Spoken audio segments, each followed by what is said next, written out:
Marketing is hard. But I'll tell you a little secret. It doesn't have to be. Let me point something out. You're listening to a podcast right now, and it's great. You love the host. You seek it out and download it. You listen to it while driving, working out, cooking, even going to the bathroom. Podcasts are a pretty close companion. And this is a podcast ad. Did I get your attention? You can reach great listeners like yourself with podcast advertising from Libsyn Ads. Choose from hundreds of top podcasts offering host endorsements, or run a pre-produced ad like this one across thousands of shows to reach your target audience in their favorite podcasts with Libsyn Ads. Go to libsynads.com, that's Libsyn, ads.com today.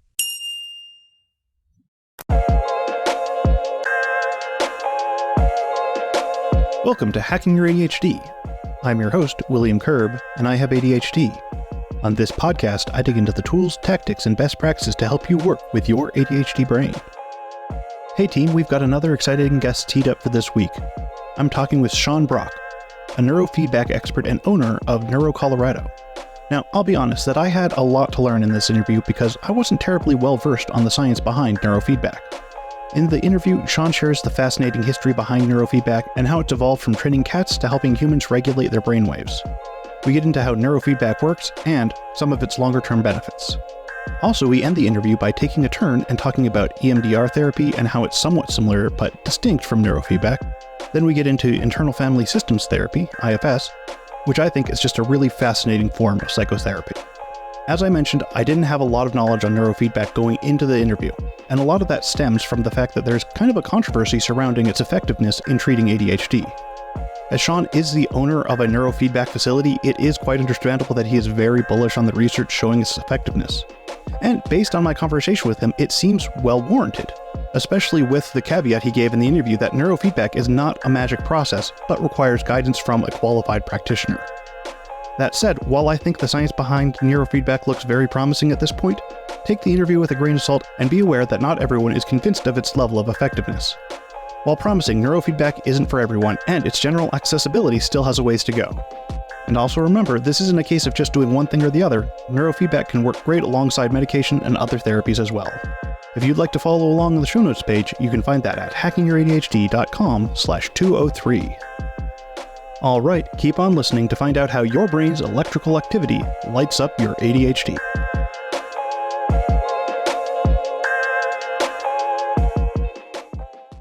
Can you tell me a little bit about neurofeedback and maybe even like a little history of it? Because I feel like I don't even know if this is a new technique or not, or if it's something that has more of a longer basis and I just didn't know about it. Neurofeedback is really cool, and it has been around for almost 70 years in its early origins. And so originally our field, we're training cats and monkeys and animals to increase or decrease certain amounts of brainwaves by implanting electrodes into the brain. So it's kind of like, to me, like kind of creepy origins, but still really cool. I feel like a lot of science is that way. Yeah, exactly. And there were some fascinating experiments early on when a bunch of pilots were getting sick from all of the jet fuel that they were experiencing. And so they were trying to do experiments with different cats and things to see how long they could tolerate exposure to these toxins. And there were some cats that had been trained with neurofeedback to create this brainwave called SMR. And none of those cats died. And all of the other cats died with exposure. And so that was kind of this first big sort of revelation about, wow, maybe this can have really substantial impacts on not just cats, but on these pilots and then people in general. And so that sort of was one of the main things that got this field rolling. Technology has improved significantly since then. And so we're able to have lots more information than we used to have and do some new things. But neurofeedback in general, it's nothing magic. It's just a form of operant conditioning. We start with a quantitative EEG, which is basically we put a cap on your head, measure your brain waves at 19 different sites, take that data, and we compare it to a statistical norm. So we just say, hey, how does your brain compare to all the other men or women your age? And we can see areas where you have more electrical activity in these frequencies or less. And then maybe communication speed and timing issues or differences. And then how do those differences match up with symptomology for folks? And that's sort of the basis of a treatment plan that we might come up with.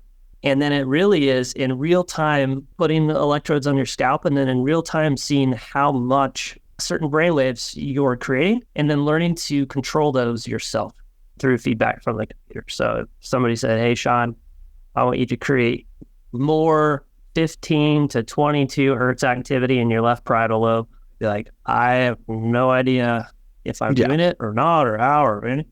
But if you put an electrode over the left parietal lobe, in real time, you can see how much of these frequencies you're creating.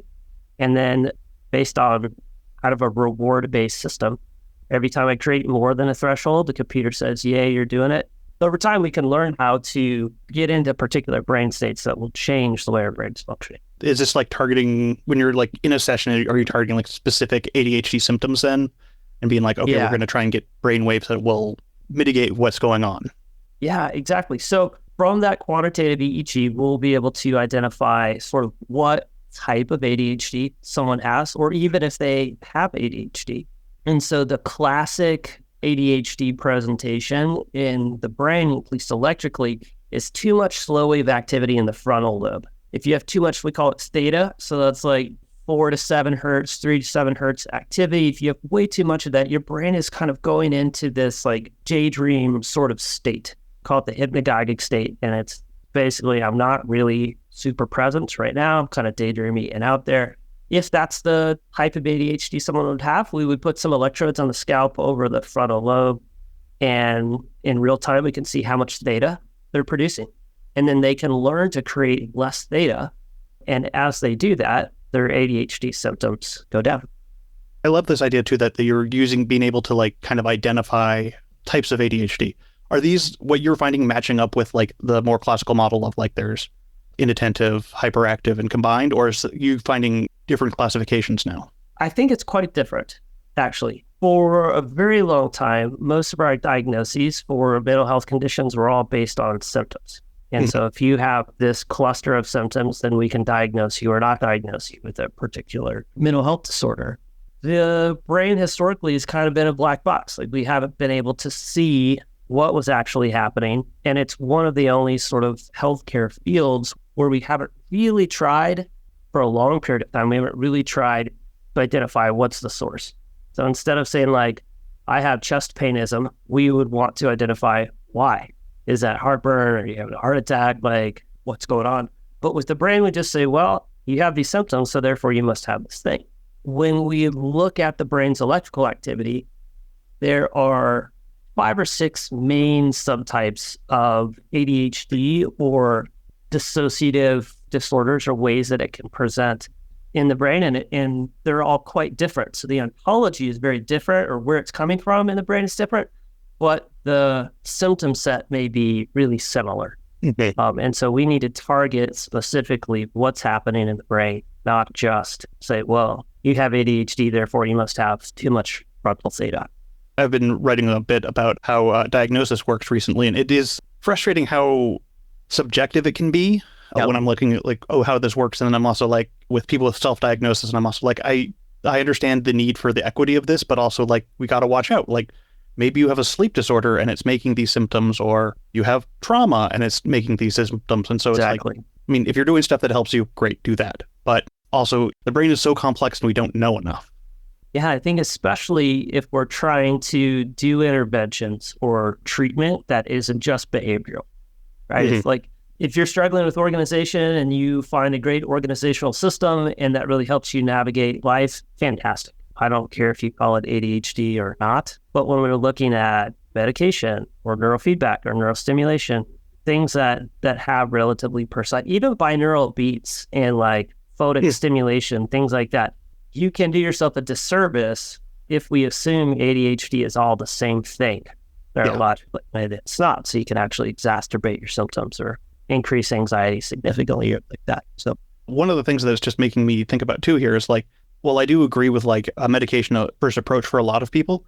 Medication is so hard to pin down what will work for what person. And it's a lot of experimentation at this point. And I can see if we're looking at things coming from different angles, like, oh yeah, if that medication is not going to work for you because you have this other subtype that we're not even aware of.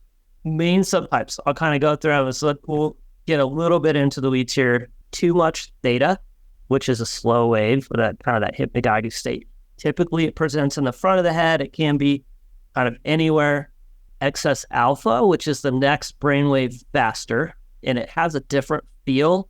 Excess frontal alpha, we tend to go blank and then come back, as opposed to theta, which is more of like a daydreamy, like you sort of like leave and then kind of come back. We have temporal lobe alpha. So when alpha shows up in the temporal lobe, or auditory processing centers basically go offline, and it also causes the frontal lobe to go offline. So we have a dissociative tendency that can happen from that. And then there's a brainwave rhythm called mu that shows up in the sensory motor strip. So if you like our headbands for our headphones right now are going directly over the sensory motor strip in the brain. This mu rhythm is created when our sensory motor strip goes offline, essentially. When there's no sensory input and it says, I don't need to function, you can develop this mu rhythm. And those folks with ADHD tend to do really well with digits and doodling and things like that. So if there's some physical movement, it stops the mu rhythm, which causes the frontal lobe to go offline. Those are the predominant. Well, the one other is it's too much beta, which is a fast brainwave frequency, but it's a specific kind. It's called spindling beta. And so it's a very fast wave, but it's actually rhythmic and harmonic, sort of like the slower waves, but it's just fast. And it's another way that the brain is disconnecting. That's a really common brainwave when we have too much GABA in the system. It creates this faster dissociative experience. And then the last one isn't really a subtype, except that it's measuring slow wave versus fast wave. So it's measuring the ratio between theta and beta. And if there's too much theta compared to beta, we have a really difficult time engaging in things because their brain wants to leave. And there are some others when you start mixing in anxiety and you start mixing in trauma and dissociation from trauma, hypervigilant systems where we're like, our focus is so on other things that we can't pay attention to the thing in front of us, right? If my nervous system thinks I'm going to die at any moment or be attacked, I'm not going to really focus on the book I'm reading. I wouldn't call that ADHD. I would call that anxiety or trauma, but similar symptoms sometimes. So yeah, those are like from the brain side, the main ways we differentiate ADHD. And the treatments are a little bit different from our side with neurofeedback or neurostimulation. I am not a physician, and so I can't tread too much into the medicine side of things, but we do know that stimulant medications increase fast wave activity and decrease slow wave activity, right? So if that theta to beta ratio is a lot of theta and not enough beta, when you take a stimulant medication, it changes that ratio and we feel normal. Somebody that already has an appropriate ratio, you give them a stimulant medication, the beta goes very high and the theta goes very low, and they can feel very racy and like way too stimulating for them. Yeah, and it makes a lot of sense that like people respond to medication very differently, and it's very individualistic for what works for some people. When you're getting medication, they often will ask if anyone in your family has ADHD because you often respond to medication similarly, which probably would mean that you'd have a similar subtype of ADHD. Yep. Yeah, and we do see that, especially like it's funny because we'll do the QEEG assessments with kids or teens or whatever, and it's very clear that they have a slow wave disorder or something that we would call ADHD. And as we're describing it, almost always at least one of the parents is like raising their hand of like, yep, yes. There's a pretty high level of, I think, genetic components as that comes down. So if someone was going in for one of these treatments, what would that actually look like? You talked a little bit about doing stuff with computer and reward system, but I'm just kind of curious what people would expect to have happen. There are two kind of disparate approaches that we can take. So the classic approach, maybe more common approach, is neurofeedback. And so we start with that assessment like I described. So we'll measure the brain waves, look at the raw data, compare it to their peers, see what's different for them electrically. And then if those overlap with symptoms, we'll decide, hey, we want to try and stop the excess alpha in the temporal lobes or the theta in the frontal lobe, or whatever it is. And then we can make our software kind of do whatever. So the client would be sitting in a chair with some electrodes on their head, looking at a TV screen. In real time, we're measuring and recording their brain's electrical activity underneath those electrodes and those sites. And then we'll create, it's kind of boring, honestly, like in its presentation and how it looks, but imagine a in the most simplest form, imagine a thermometer with a line on it, and then the color in the thermometer goes up and down. And so if we're trying to decrease theta, let's say, anytime that color goes below the line, the computer beeps. And that's it saying you did it. Like you created less than we're asking you to. And typically with neurofeedback, it starts as like an accident, right? I don't know what I'm doing. I'm just watching and observing, and then it goes down and it beeps, or my character on the screen moves, or whatever the feedback is that says, hey, you're doing it. And then it's like, well, what did I do? It's like, wait for the next one, right? And then wait for the next one. And then over time, and with coaching, hopefully from therapists, you're learning, oh, every time I use my brain in this way, or I think about this thing, or my body feels like this, I'm getting more of these rewards, more of these beeps. And when I'm not paying attention, I'm thinking about cheeseburgers, or I'm like somewhere else, I'm not. And so we start to learn, oh, okay, so it starts to feel like this, and then we get more specific and more specific and more specific. And a treatment plan for neurofeedback is typically around 40 appointments, and you're coming 2 to 3 times a week. Is a typical treatment plan for working with us. And it really is just over time learning how to regulate and control your brain in a way that gets rid of your symptoms or minimizes them. The cool thing about neurofeedback is that we are changing your brain in that you're learning a new skill, creating a new neural network, practicing it, establishing it. But all of us change brain states all day long. So we're in a really different brain state now than we would be if we were like watching Netflix at night, right? Or falling asleep or studying for a math exam or something.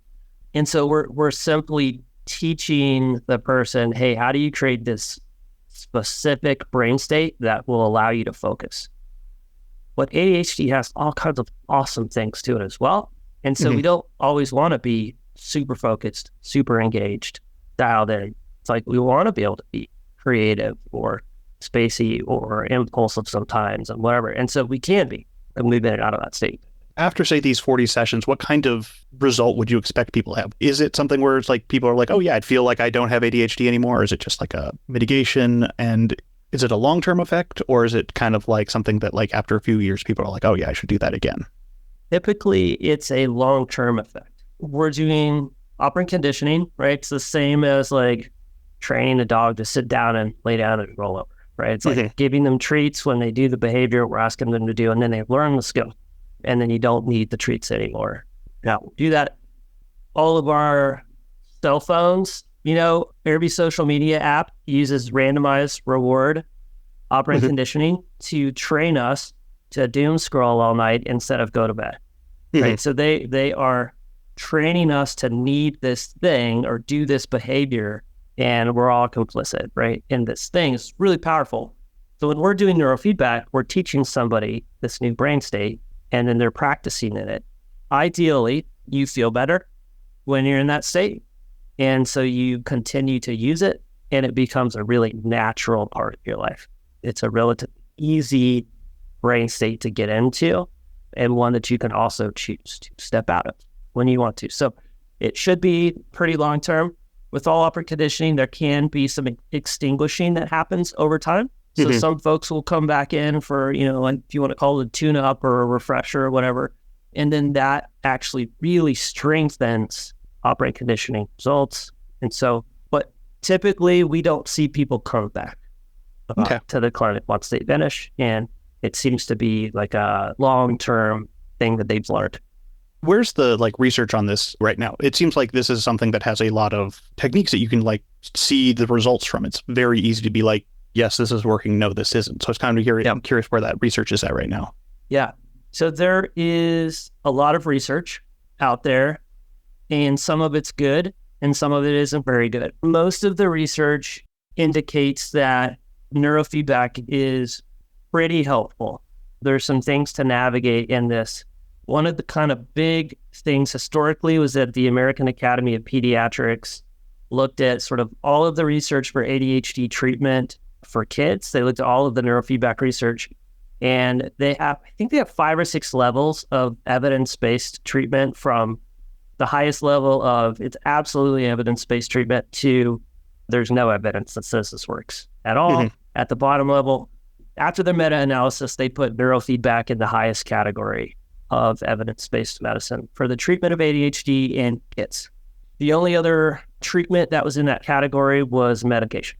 Those are the two in that level. And then you get into CBT and like, different other types of management systems that are lower down on the scale. There has not been as much robust research on other mental health conditions, but the process of how neurofeedback works is the same. And there's millions of research studies on operant conditioning. And so we know that operant conditioning works, and neurofeedback uses that tool. And we've seen quite a bit of evidence that it's very helpful and it does work.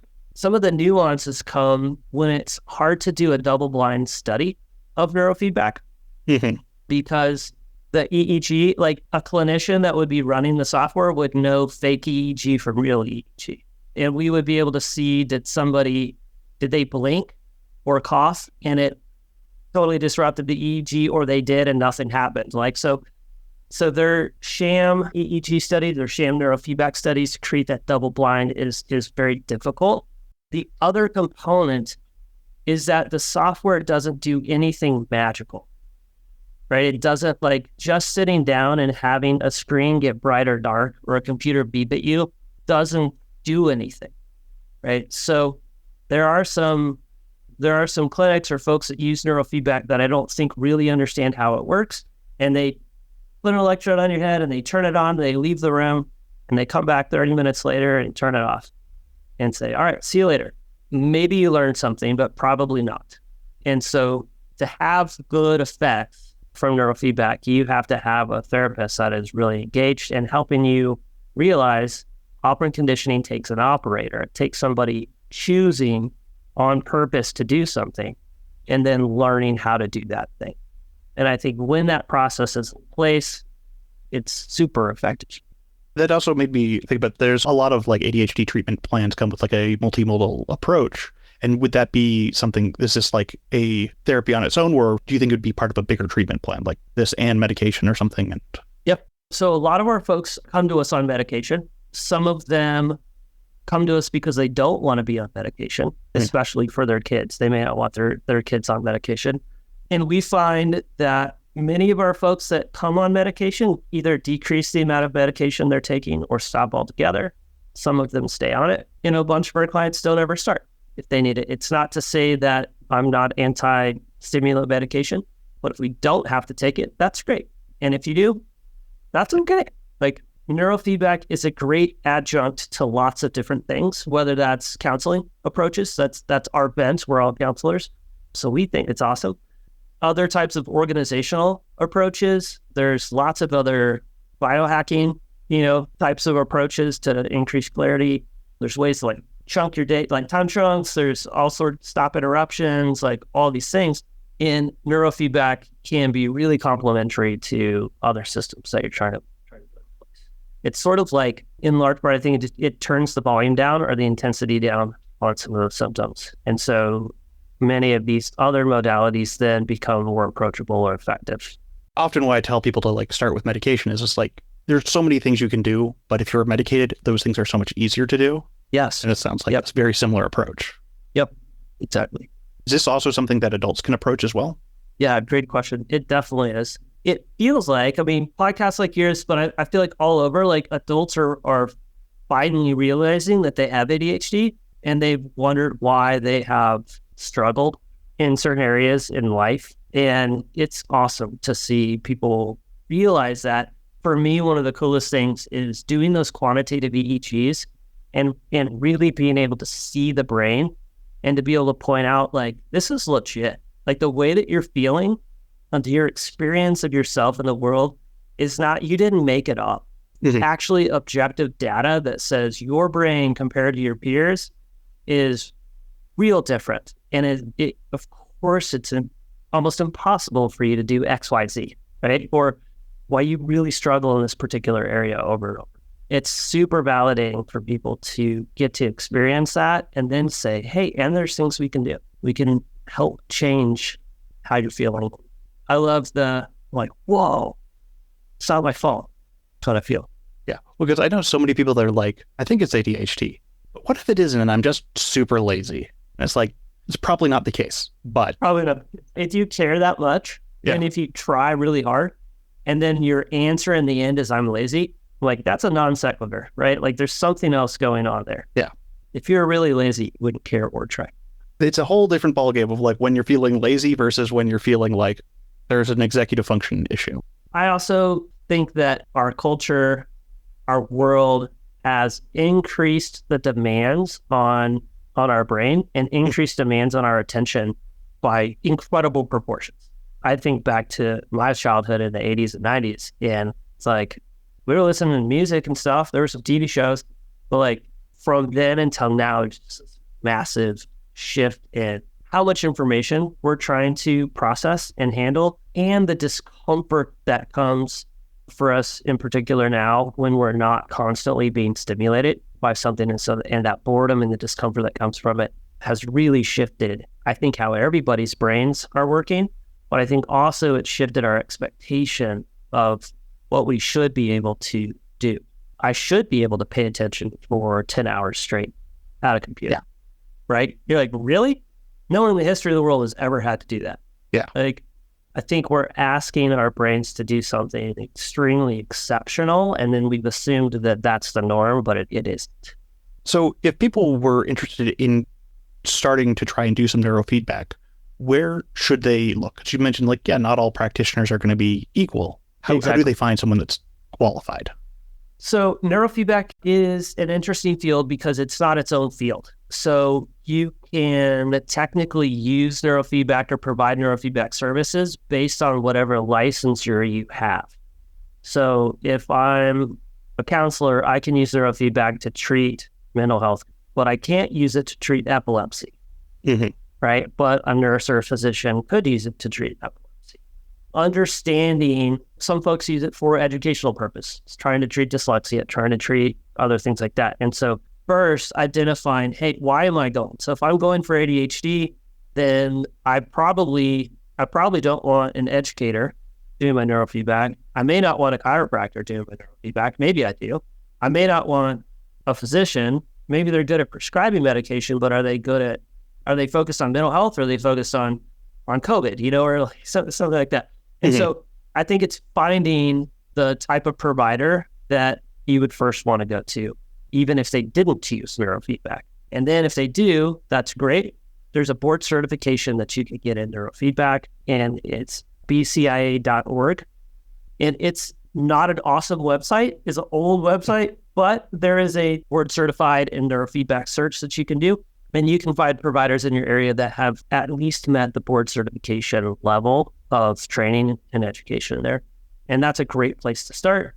I also am a pretty strong proponent that the clinician or therapist should be involved in the process. So they shouldn't have 3 or 4 rooms running at the same time where they're sort of checking in on you and then going to the next room and the next room. It's really about, hey, what are you noticing? What's coming up?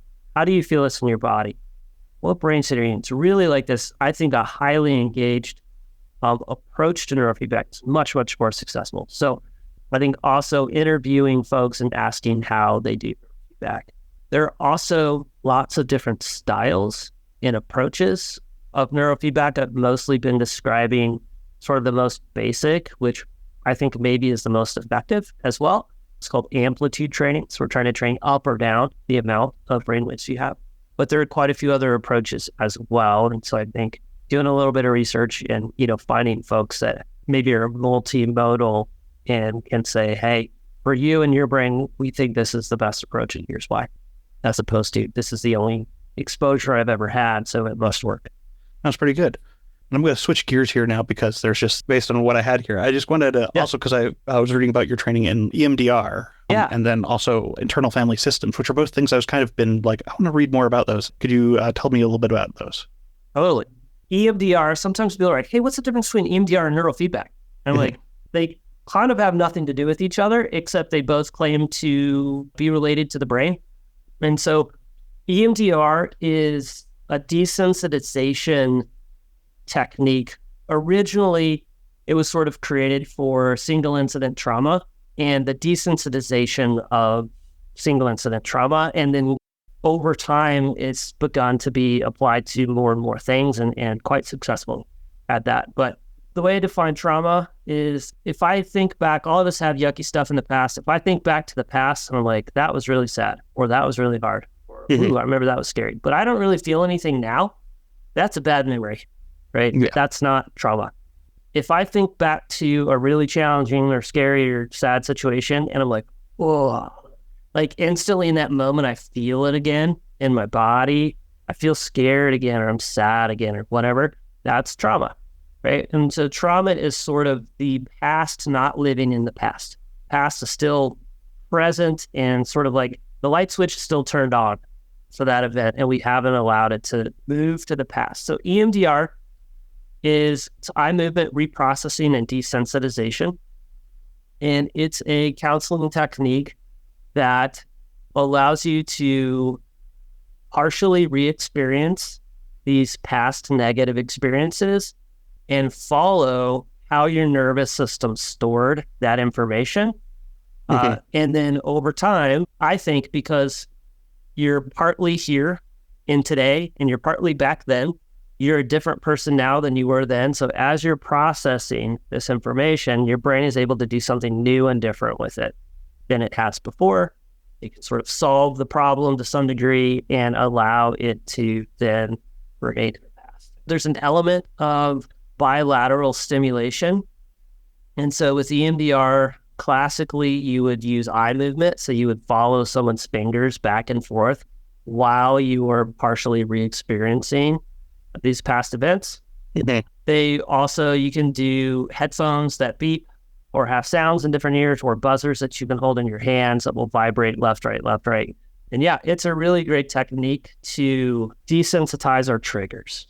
Okay. It's not always the most fun process. It can be upsetting. It's like, hey, let's like dig up the most awful parts of your life and hang out with it until it doesn't hurt anymore. Kind of sucks. There's a lot of work as well to sort of make sure that you are resourced enough to tolerate the process, and then how to put it away at the end of the session. So you're not sort of opening this old wound and leaving it open all week long between sessions. So how do we package it up? Internal family systems, you also asked about. EMDR and internal family systems sort of go well together to some degree, and I can circle back to that. But internal family systems is based on the idea that we are not one singular coherent person inside. I was literally listening to something yesterday that was mentioning it, and they kind of like went by, but their description was it's like group therapy for one. Yeah, that's exactly right. And actually, that's how it was created, right? The founder, Dick Schwartz, was a family systems therapist. And so his way of approaching therapy in a family was based on all of the interactions between all of the members of the family. And over time, he realized, well, that's what is actually happening inside of all of us. And, you know, sometimes it sounds really strange. It's like, do I have multiple personalities? Like, are you saying that like I'm like 20 people? But then you say, hey, have you ever like woken up the next day and been like, whoa, who was that guy last night?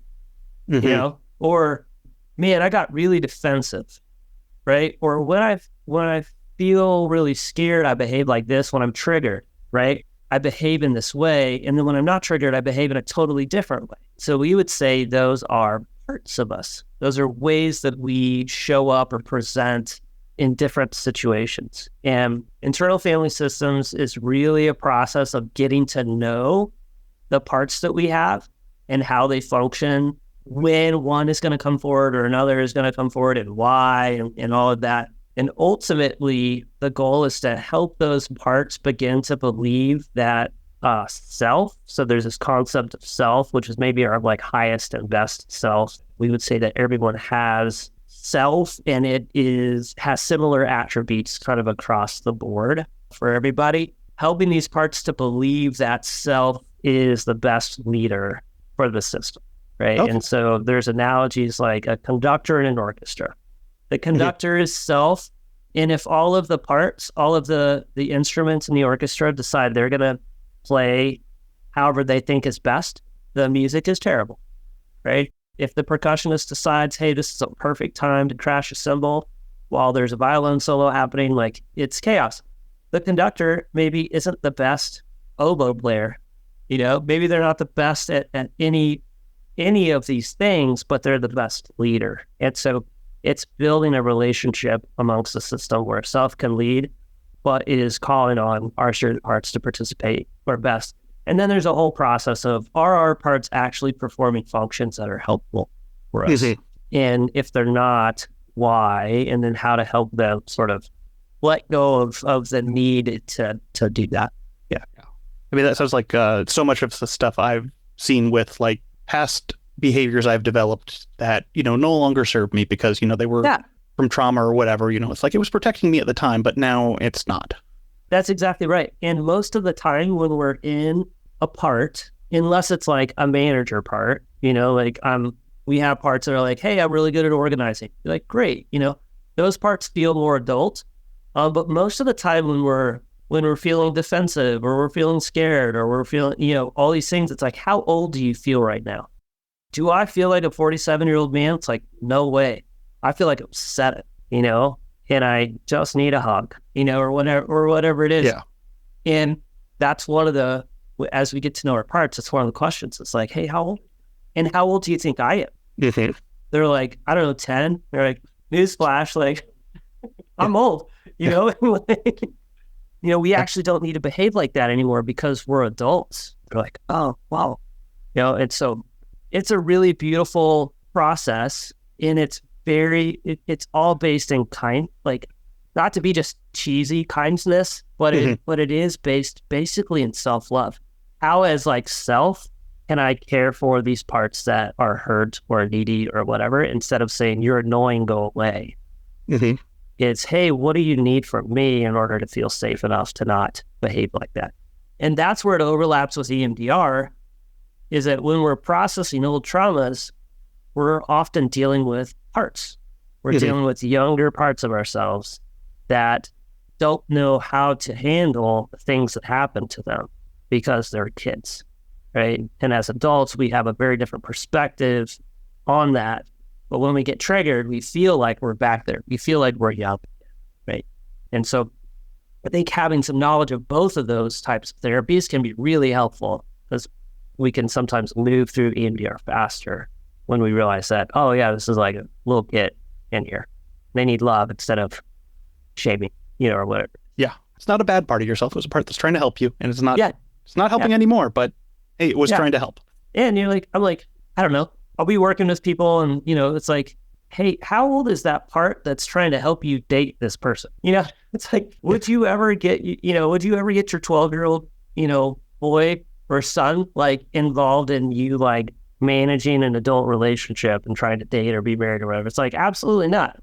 That's terrible. 12-year-olds don't know anything. It's like, yeah, but when that part comes up in you and you act like a 12-year-old, those behaviors don't need to exist as an adult anymore. It's not, it doesn't help anymore. So it's probably my favorite modality of counseling is internal family systems. I really want to look more into it because it sounds really helpful in the long run. Just be like, yeah, there are parts of me that don't serve anymore, and it's okay. Like they're not bad. They just don't serve me anymore. Yeah. And then if they believed that they didn't have to do that behavior anymore and they could lay that down, then what could they do? What are they good at? How can they help in a way that's actually really productive for the system? Instead of feeling like, well, I have to do this thing because if I don't, XYZ will happen, and that's bad. It's great talking to you. And is there anything you want to leave the audience with? One of the most important things for me is for people to realize that their experience of themselves and the world around them and their beliefs and all of those things inform the way their brain functions. So they're training their brain to be really good at being anxious, or to be really good at being depressed, or to be really good at being rigid, or even ADHD, right? It's like, and the opposite is also true. The way that your brain is wired through genetics, through experience, through whatever, is informing and influencing how you feel and how you experience the world. And so if we change our behavior, our thoughts, our emotions, like all of that through all sorts of ways, whether it's through meditation, through counseling, through using a schedule and structure and all of that. We are literally changing the structure of the brain. Like physically, we're pruning, dendrites, and we're creating new dendrites and new neural networks. So the structure of the brain changes. But also from the other side, if we learn how to change the structure of the brain, right, through neurofeedback or neurostimulation or even behavioral conditioning, in other ways, when our brain changes, it will change how we experience ourselves and the world and all of that. And so thinking about us and who we are as a person, knowing that we have the software of our experience runs on the hardware of the brain, and they influence one another. And so when you're thinking about, hey, how do I go from where I am to where I want to go? Thinking about how to impact both sides of that equation is much more efficient than just doing one or the other. That's kind of what our whole practice is about and kind of our focus on the mental health side, but I think it goes for all sorts of areas. Awesome. Yeah, that's great. And if people wanted to find out more about you and what you do, where should they go? Yeah, so if you're in Colorado, neurocolorado.com is our website. You can call us, you can send us emails. If you're from around the country and you need help finding a provider, or you want to shoot me someone's website and, talk through if you're a good candidate for neurofeedback or where you maybe should go, I'm definitely open to helping people out as well. Neurofeedback is not one of those things that is done very well remotely. So my reach is limited and locationally for that type of treatment. But yeah, I'd love to help anybody that wants to pursue this. Thank you for coming on the show. You just provided so much stuff here, so I'm really thankful to have had you on. Awesome. Thanks, William. It was a blast.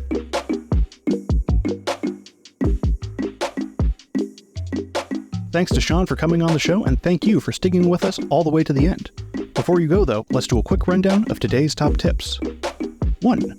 Neurofeedback works by teaching you how to regulate your brainwaves, which can help you build focus when you need it. 2. Over time, it appears that neurofeedback can lead to long-term changes in brainwave activity, reducing ADHD symptoms and potentially decreasing the need for further interventions. 3. It's important to find the right neurofeedback practitioner who actively engages with you during your sessions for the best results. Also remember that a multimodal approach is key, combining neurofeedback with medication or therapy to optimize your treatment. And also, just as a reminder from the caveat I had in the beginning, that neurofeedback is still in the infancy of its research, so be aware that what we know now might change in the next few years. All right, that's it. Thanks for listening. I'd love to hear what you thought of this episode. Feel free to connect with me over at hackingYourADHD.com/contact. If you'd like links or to read this episode's transcript, you can go to the show notes page at hackingYourADHD.com/203. And now for your moment of dad. Fruit farmers eat what they can and what they can't.